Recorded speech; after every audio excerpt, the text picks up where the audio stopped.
lovelies, I'm back. This is Kimberly Purpose and welcome to my channel. Today I want to do another video about the Indians, the Aborigines here in the Americas. And today I want to do the Geechee Gullah culture. This is my second time shooting this video. Oh gosh. I messed up on the other video. There was a lot of feedback on the speakers for some reason. And plus I had some of my information wrong, so I had to do a little research on some things. But I want to talk about the Gullah Geechee culture. It's Gullah Geechee Indians. It's really an Indian tribe here in the Americas, and it's in Georgia. The reason I want to talk about this is I saw this interesting article in the Georgia Encyclopedia, and my ex-husband was a Gullah Geechee Indian. He's a Geechee, Gullah Geechee Indian, and my kids is mixed with Gullah Geechee. I'm Creek and Cherokee, and my kids is my kids is Creek, Cherokee, and Gullah Geechee. They mix with 4 tribes, Aboriginal tribes. My children. Sorry, I'm moving this thing around. Well, let's see. Let me go stroll down here. I think this picture is really pretty of these girls right here. I love the costumes, very beautiful, and the customs and everything, very pretty. But let me stroll down here. Oh, the author of this article is Alita Sumter, and she's Georgia Tech, Georgia Tech, and the editor is Chris Dobbs. It was originally published in 2006, and it was last edited in 2017. So it's an older article.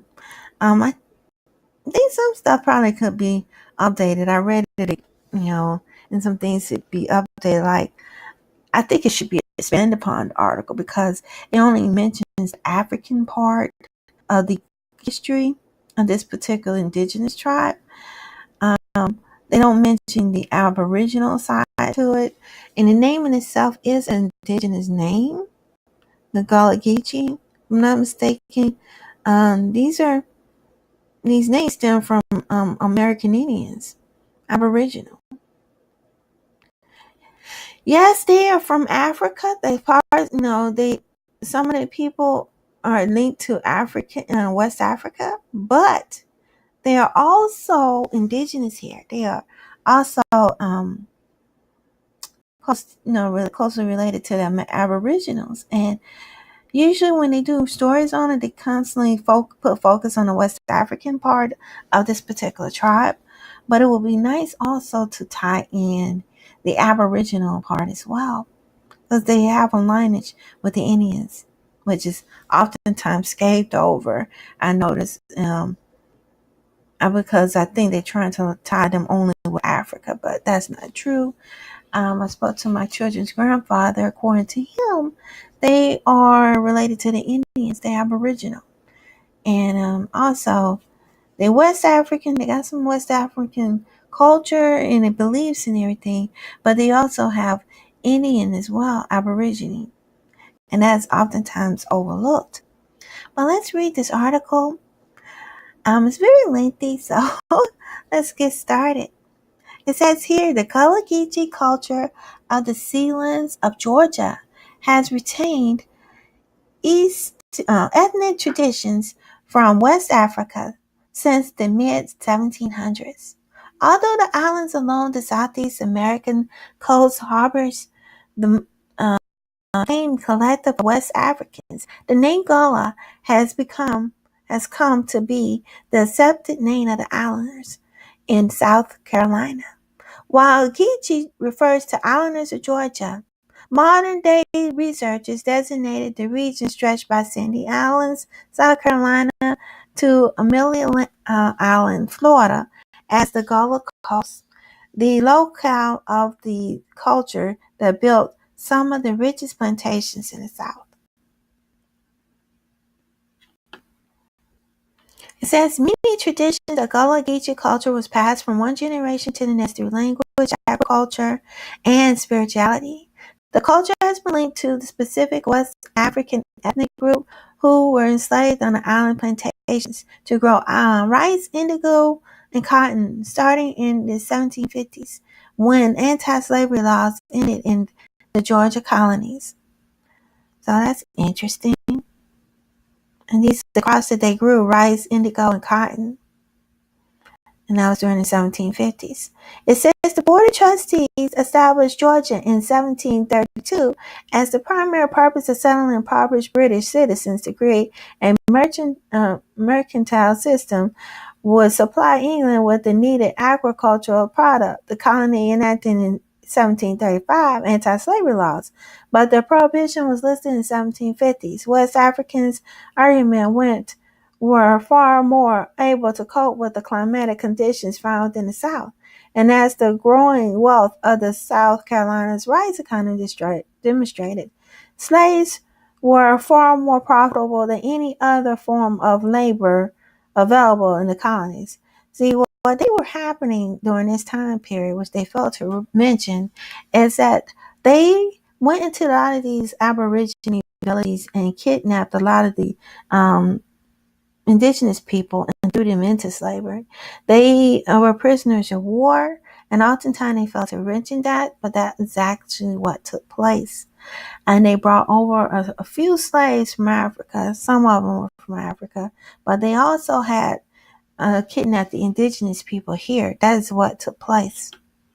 It says the rice plantation fostered Georgia's successful economic competition with other slave-based rice economies along the eastern seaboard. Coastal plantation invested primarily in rice, and plantation-owned sought-out Africans from the windward coast of West Africa, so they say, and Senegal and the Gambia, Sierra Leone and Liberia, where rice, indigo, and cotton were indigenous to the region. Over the ensuing centuries, in isolation of rice-growing ethnic groups who recreated the native culture and traditions of the coastal sealands led to the formation of identity recognized as the Geechee Gullah. Yeah. There are no single West African contributions to Geechee Gullah culture, although dominant cultural patterns often corresponds with the various agricultural investments. For example, Africans' windward coasts were later commonly referred to as the Rice Coast, recognized as the large number of Africans enslaved, so the area they worked on rice plantations in the Americas. Okay, so they're saying that a lot of Africans worked in the rice plantations. I'm going to have to research that. I need to see if rice is indigenous here to the Americas. I'm not sure, but I'm going to research that further to double check. But anyway, it says here, most anthropologists and historians speculate that the not confirmed by the term Gullah deems as the culture. It says most anthropologists and history speculate, but not confirm, that the term Gullah deemed the cultural name of the islanders. See, the islanders were the Aborigines. Gullah is an Indian name. And that sometimes they overlook that. They don't want to admit that they enslaved a lot of the natives that were over here. So this group of people are actually a mixed group of people of both Indians and African descent. Aborigine and Indian and African descent is a blended group.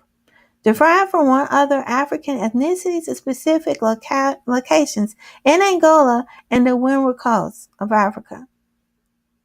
Other researchers speculate Gullah Geechee were borrowed from the number of ethnic groups of windward coast, such as Gullah, Geechee, Mindi, Timi, Twi, and Vai, that contributed to the creolization of the coastal culture in Georgia and South Carolina. So, yeah, they go back and tie the different tribes. I'm not sure if these tribes are African or Indian. But I'm gonna have to research it. And I'm not going to say because I'm not 100% sure. But I believe Gullah and Geechee are Indian names. They for some reason this is an Indian name. How come they don't mention the Indian culture here to this group of people? See, I think it's great. This article is great for the West African part of their culture, but they also need to elaborate on the indigenous part of the Aborigine part of their culture as well. And oftentimes they fail to realize that or mention that. I believe it's not realizing they don't mention it because they don't want to tie this to any African Americans, aka the Aborigine Americans, the aka African Americans to this land. That's what that is all about. But I just want to point out that this article is heavily West African, which is true. They are West African, but I noticed a lot of them don't mention the indigenous roots, like who were the Gullahs? Where did Gullah Geechee come from? Who were the Indian tribes here in the Americas, the Aborigines? How come they don't put emphasis on the Aboriginal side of their history? Yes, they were West African. We know that. But what about their names? Who are these people? Okay. Who are these Sea Islanders? Okay. They were the Aborigines. And how come they don't go into detail about their Indian heritage? It says here, Gullah is thought to be a shortened form of Angola. The name of the group first imported to Carolinas during the early colony period. Geechee, historically considered a negative term, identifying Sea Islanders. Here it is, right? Became an acceptable term for the contemporary evidence linking to West Africa. Gullah thought to be shortened for Angola. See, I'm going to have to research this. Like I said, it's heavy because according to my kid's grandfather, who is Gullah Geechee, he told me that they are Indians and they are indigenous here too. He said they West African, but he also said that they were Indians as well. So I thought that was interesting. And I noticed that a lot of articles fail to mention the indigenous roots they have to this country. Like they always do. They try to erase the ties here to this land because they want to justify slavery and want to support the transatlantic slave, which is told in reverse, and try to make it look like everybody came from West Africa when everybody didn't. And some of these people here in this tribe, I'm pretty sure, mixed in with the Aborigines. And that's all they did was mix the Indians that were already over here with the Africans. And this group is an example of such. Although the origins of the two words are not definitive, see, they don't know. All this is speculation. All of this. But according to my kid's grandfather, he said Gullah is an Indian name. Gullah Geechee is Indian. It's Aborigine. So what they did was, and they try to cover that up, but, it's an Indian name. It's Aboriginal. But anyway, although the ties of the two names are not definitive, see, this is what I wanted to read to you all again. The origins of the two names are not definitive. It's not definitive because they don't know for sure. Okay? They just want to link everything to Africa. Some enslaved Africans along the coast had names that's linked to Geechee. They say some, not all. See, some. So they don't really know for sure in this article.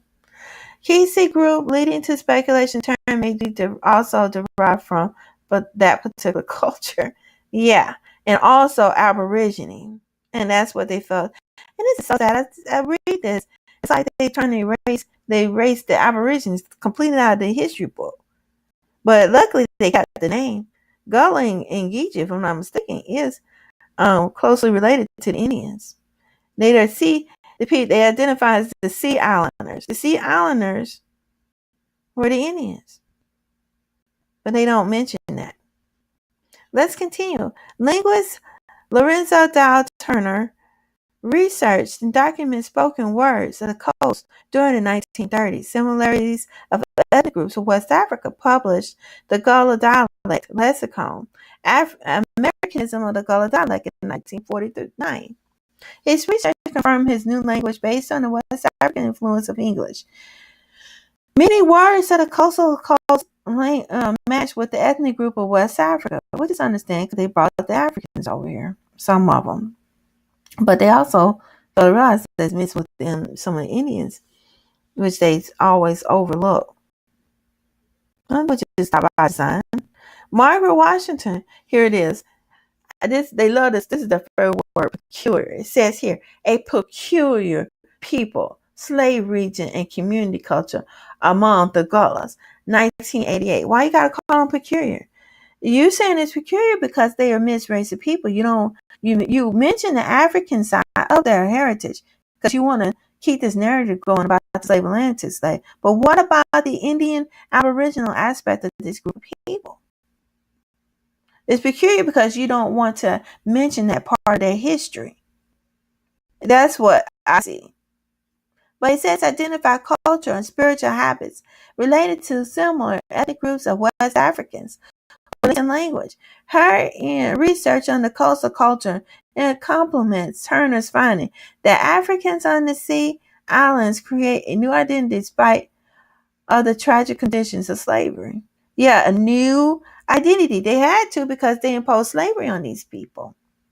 And if you pass the Jim Crow laws and all these crazy laws they had in the past, you could not identify yourself as being Aboriginal. So even if you did have your Aboriginal ancestry, you were not, this is just all over Georgia. It's not just this group, but, according to what my grandma say, and, a lot of my older relatives, they passed on, unfortunately, but it says that, a lot of things that the culture and stuff that they had, they were not allowed to use because of all these crazy laws and the Jim Crow laws. Jim Crow was another effort that they imposed on us to further erase us from our indigenous roots.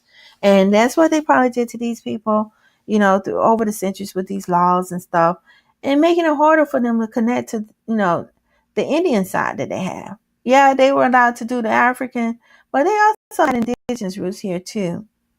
And like I said, I just think it's sad that's not mentioned here in this article. You would think that everybody that they brought out that was in this tribe was strictly African.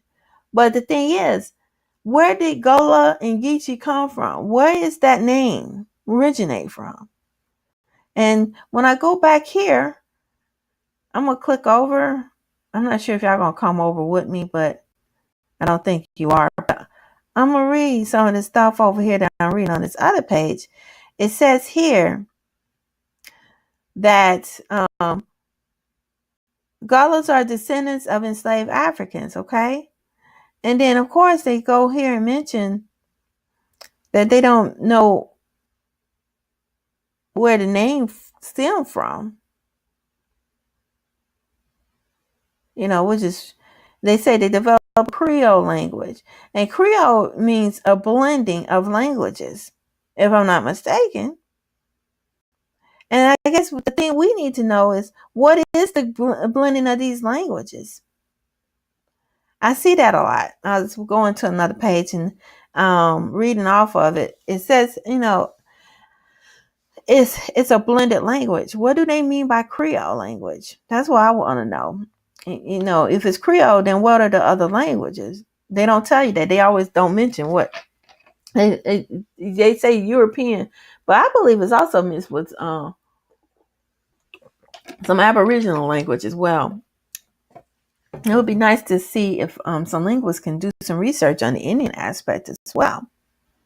And it says here, the cultural heritage document of culture in Georgia islands dated to the 19th century. By the late 20th century, researchers and scholars have confirmed a distinct group identified specific commonalities located in the West Africa. The rice growers' culture retention has been studied through language, culture, habits, and spirituality. The research of Mary Twining and Keith Bart in Sealand Roots, African and Aboriginal presence in the Carolinas and Georgia in 1991 investigates the common links of islanders to specific West African ethnicities. So here it is right here. They have beautiful artwork, you guys. Here's the basket over here, the Fanner basket. I think that is beautiful, you know. And these people have such a rich culture. It's like, um, it's unfortunate that they're going through some of the things that a lot of the Indians are going through. Is trying, they're trying to steal their land away. Um, like the you know like a lot of indigenous people, they steal their land and try to take it, because it's really beautiful. The Georgia coast is beautiful. If you ever been there, or if you never visited, you should see it. It's very pretty. And a lot of the hotels and resorts wants to take this land from these people, and it's sort of putting them in jeopardy of losing their customs and their traditions, that's been passed down from generation to generation for centuries, which is really sad.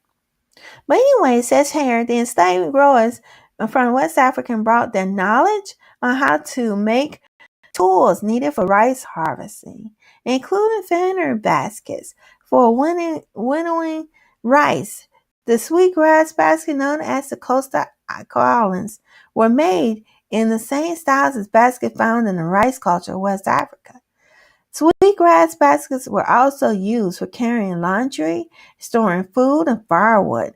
Through present members of the Gullah Geechee remember how to select palmetto, sweetgrass, and pine straw to create baskets, and the remaining weavers now make baskets as decorative, primarily for tourists.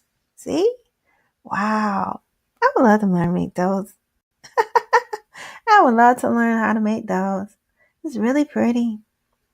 But anyway, let's continue. It says religious meanings of the praise house. The spiritual outlets of the slave Africans of the plantation, fast-paced rhythmic hand clapping, accompanied with ringing out spiritual songs where participants move and clockwise in a circle, making certain new across the feet. Some aspects of the ring shouts are thought to be related to the communal dances found in many West African traditions. The shouts are derived as West African, namely Arabic origins, are described Islam religion movement of the exhaustion. Since the Civil War 1861 through 65, shouts were held after church service as weeknights, community meetings, and houses. Few other family shout songs and body movements associated with spiritual practice alive, but the tradition is kept in Georgia through Macintosh shouters. Macintosh shouters. Anyway, I think I find it interesting that they put this house. It's a praise house, which is interesting. I guess they used that during the plantation time. I think one of the churches I have live in Lovejoy, that's where we're originally from. The church that my parents used to go to, they have similar buildings like this. You see this sporadic further south in sometimes rural areas. You see these houses. These have a lot of historical value to them. They have. I'm sorry. They have like meanings behind them, and it's so you don't see as many of them because they're building a lot out here, especially in Metro Atlanta. But it's so much history. It's a lot of history. This is an interesting article. I just wish they'd add more of the Indian part to it, which is sad. But this group of people also fought against the slavery. They banded and they linked up with the Seminole Indians, if I'm not mistaken, and they fought, y'all, and I think that's amazing. And they fought with the Indians, but these people are Indians. They're indigenous here to this land too, as well. Yeah, they are mixed with African as West African. I do not deny that, but I also believe that they are also linked here as Aborigines too. And oftentimes that gets gazed over. And this part of the article, I'm not going to read this. This is just talking about the language and how they remember the song that was passed down from generation to generation, and it's tied to West Africa and Sierra Leone. and all the folk tales and everything. I see her along. This is a very long article. Then they talk about the migration. See, this shows you how they move the people all over the place, you know, and a lot of it had to do with slavery. You know, they were uprooted and had to move from place to place because of slave trade and everything that was going on here. And, you know, and see, it says here, thousands of slaves from Georgia and South Carolina remained loyal to the British. See, this is during the British Revolution. A lot of the, I did another video about the national anthem and its origins. And if you look at that, you see here the American Revolution of 1775 and 83. A lot of slaves joined in with the British because they wanted their freedom. And so that's what this is all about right here. And so they moved because they fought with the British and they wanted to, get away from here, which I can't blame them. It says here, found safe haven in Nova Scotia, Canada, and thus regained their freedom. That is what happened. And so, and here it is, they're talking about the Seminole. See, this Seminole War, because they're definitely linked to the Seminole War. That's, very historical fact. Is that runaway slaves from the Sea Islands were harbored under Spanish protection in Florida prior to the Second Seminole. And then Native American refugees from around the South formed an alliance with the African runaways to create the Seminole. And this is another thing I don't like when Greg Caucus was write out history. They still saying that the refugees, Native American refugees, the Aborigines, the Native American, which is AKA the African Americans, they're us. They were also working with they were slaves too. A lot of them were slaves. They tried to and act like they weren't, but they were enslaving a lot of the indigenous people here in the Americas. And oftentimes they don't want to mention that in these stories that they write. But it says here, and they formed the name in the Spanish word Cimarron, meaning runaway. And see, Seminole Indians are all they claim runaway Indians. And like I said, let's continue. The 1842 agreement between the United States and Spain ended the Seminole hold on Florida, causing a migration to Indian Territory, present-day Oklahoma. Some Seminole followed Spanish protectors to Cuba and to Honduras Islands in the Bahamas. So this is how some of these people were scattered. They did that a lot. That's how a lot of cultures were also too. Because of this. Them fighting and trying to end slavery and put all this stuff to the end and everything, and trying to get away from this slavery. It's just terrible. And it says aspects of the West African heritage. They really put emphasis on West African and Aboriginal. They need to include that as well. Survived the East Asia circle of migration with rights, language, and spirituality. I'm going, how can you name them Gullah Geechee? It's an Indian name. It's obvious that they have some sort of ties to the Aborigines here in the Americas. So they are mixed race of people, which I think, mixed with Aboriginal and African. They're both. Then on the Sea Islands of Georgia has retained a heritage that spans two continents at the end of the Civil War, landing on the coastal islands and sold by the newly freed Indians for an important experiment, part of the United States government's construction for the recovery of the South after the war. And it says during the 1900s, the islands, Cumberlands, and Jackal, and then all these islands, St. Simon's, became resort locations. See, they stripping on their land. The modern-day conflict resorts developed by the islands present yet another survival test of the Geechee Gullah tribe. And they're trying to hold on to their culture.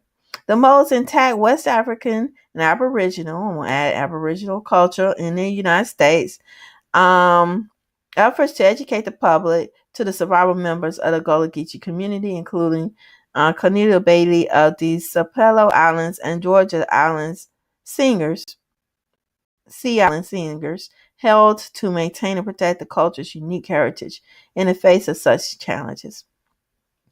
Yeah, this is an interesting article. The only thing I didn't like is they didn't elaborate on the indigenous roots that these people have here into the Americas. That I do know. Yes, they have African culture as well. They mix with African, but what they fail to realize that they are also mixed in with the Aborigines as well, the Aborigine Indians, because the title of his name mean Gullah. And they said something. I was remembering they said they felt that they offended being called only one group of people. I forgot the Sea Islanders right here. Here it is right here. Carolinas during the early colonial period. Geechee historically considered a negative word identifying Sea Islanders. Became a acceptable term in light of contemporary evidence linking to West Africa. Yeah, they were offended because they were probably indigenous here and they were stripping them of their indigenous roots. That's all they were trying to do. They knew exactly what the Caucasians, that's exactly what they were doing. And they did an excellent job. They filled this whole article with West African and then totally erased the fact that they were indigenous here too. The Gullah Geechee tribe is, they have a lot of West African in them, but they also have a lot of Aboriginal ancestry as well. And this is oftentimes not mentioned, and that's not mentioned with a lot of Aboriginal Americans, the AKA African Americans. That part of our history is always scathed over and ignored, and it's by design. It's always been by design, but. This is going to be in my article. I'm going to put a link to this article. A link to this article. This is the end of my video. I'm just going to put a link here. Hopefully, there's no lot of bunch of feedback like the earlier video that I did. Please like it, thumbs up. Don't forget to subscribe. I would like to hear what you all think about the Gullah Geechee Indians. Do you think that what do you think of their name? Do you think the name itself shows that they have some sort of Aboriginal tie here to the Americas? And what do you think about their culture and everything, and them, and the fact that they're trying to steal their lands from them, like they're doing a lot of the indigenous people here in the Americas? Please don't forget to subscribe, and I have a GoFundMe, a Patreon, and a PayPal. I'm also on YouTube, and I also have a YouTube community. You're welcome to join. And I'm also on Black Junction TV. Till next time, peace, family, and be blessed. Bye-bye.